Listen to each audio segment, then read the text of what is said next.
इस्लाम वालेकुम दोस्तों, कभी हम सब ऐसी कैफियत से गुजरते हैं जब दिल गुनाहों से भर जाता है। शर्मिंदगी, निदामत और अल्लाह के हुजूर शर्मसारी हमें अंदर से तोड़ देती है। लेकिन क्या आप जानते हैं, यही टूटा हुआ दिल अल्लाह के सबसे करीब होता है। आज हम बात करेंगे, जब बंदा गुनाहों में डूबा हो तब भी अल्लाह कैसे उस पर अपनी रहमत नाजिल करता है, उसकी तौबा को कैसे कबूल करता है और कैसे नया रास्ता अता करता।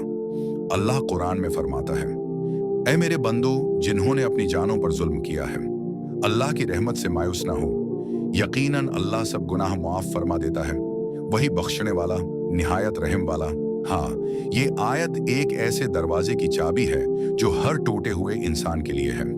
अल्लाह की रहमत सिर्फ नेक लोगों के लिए नहीं, बल्कि उनके लिए भी है जो गलत रास्तों पर चले, जिन्होंने बार बार गुनाह किए मगर फिर पलट आए। अल्लाह गुनाहों से भरे दिल को इस वक्त मुआफ करता है जब बंदा दिल से नादिम हो जाए, सिर्फ जबान से नहीं बल्कि दिल से, या अल्लाह माफ कर दे कहे। हदीस कुदसी है, जब मेरा बंदा एक कदम मेरी तरफ आता है, मैं 10 कदम उसकी तरफ बढ़ता हूँ। ये कितना प्यारा रिश्ता है। अल्लाह इंतजार करता है कि बंदा पलटे, चाहे जितना भी गुनाहगार हो।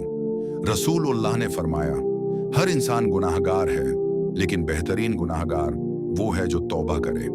अगर आप बार बार गुनाह करते हैं और हर बार तौबा करते हैं, तो शैतान जब बंदा तौबा करता है तो उसके तमाम साबिका गुनाह ऐसे मिट जाते हैं जैसे उसने कभी किया ही ना हो। सुभान अल्लाह, अल्लाह न सिर्फ माफ करता है बल्कि गुनाहों को नेकियों में बदल देता है।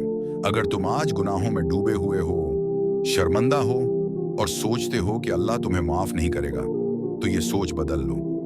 अल्लाह तुमसे नाराज नहीं, वो तो इंतजार में है कि तुम पलटो, अपने हाथ उठाओ, दिल से पुकारो, या अल्लाह मुझे माफ कर दे, मुझे वापस ले ले। यकीन जानो तुम्हारी आवाज सुन ली जाएगी। अगर ये पैगाम आपके दिल को छू गया हो तो उसे दूसरों तक भी पहुंचाएं। शायद किसी का दिल बदल जाए और किसी की जिंदगी सुनूर जाए।